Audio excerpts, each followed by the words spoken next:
இன்றைய நாளிலும் உங்களுக்கான வார்த்தை நம்பிக்கையா இரு.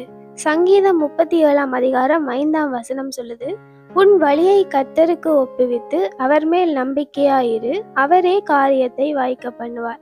எங்களுடைய வாழ்க்கையில என்ன பிரச்சனை வந்தாலுமே என்ன நடந்தாலுமே தேவன் மேல நாங்க நம்பிக்கையா இருக்கணும்.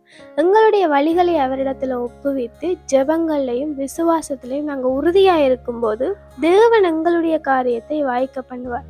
இதற்காக ஒரு குட்டி ஸ்டோரி பார்க்கலாம். ஒரு ஃப்ளைட் நிறைய பேசஞ்சர்ஸோட பறந்து கொண்டு போகுது.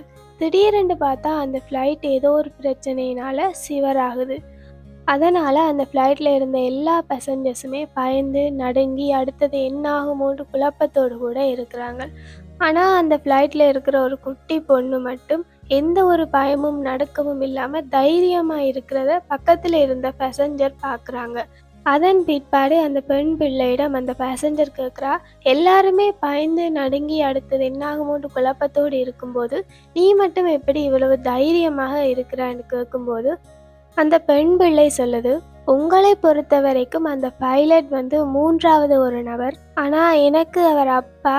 நானும் இந்த ஃப்ளைட்டில் இருக்கிறேன்ன்றது என்னுடைய அப்பாவுக்கு தெரியும். அதனால் என்னை பத்திரமாக கொண்டு போய் தரையிறக்குவார் என்ற நம்பிக்கை எனக்கு இருக்குன்னு சொன்னாலாம். அதே போல தான் எங்களுடைய வாழ்க்கையில் நாங்களுக்கு பிரச்சனைகள் வரும்போது நாங்கள் மற்ற பேசஞ்சர்ஸ் மாதிரி உடனே பயந்து நடுங்கி நம்பிக்கை இல்லாத ஒரு தன்மை காணப்படுது. ஆனால் எங்களுடைய வாழ்க்கை படகினுடைய டிரைவர் தேவன்ன்றதை நாங்கள் மறக்கக்கூடாது. எங்களுடைய முழு நம்பிக்கை தேவனாக இருக்கும்போது எங்களுடைய வாழ்க்கை படகை மூழ்கி போக அவர் விடமாட்டார். அப்படியே எங்களுடைய வாழ்க்கை படகு மூழ்கித்தான் போகுதென்றாலும் எங்களை காப்பாற்ற அவர் தண்ணி மேல நடந்து வருவார்.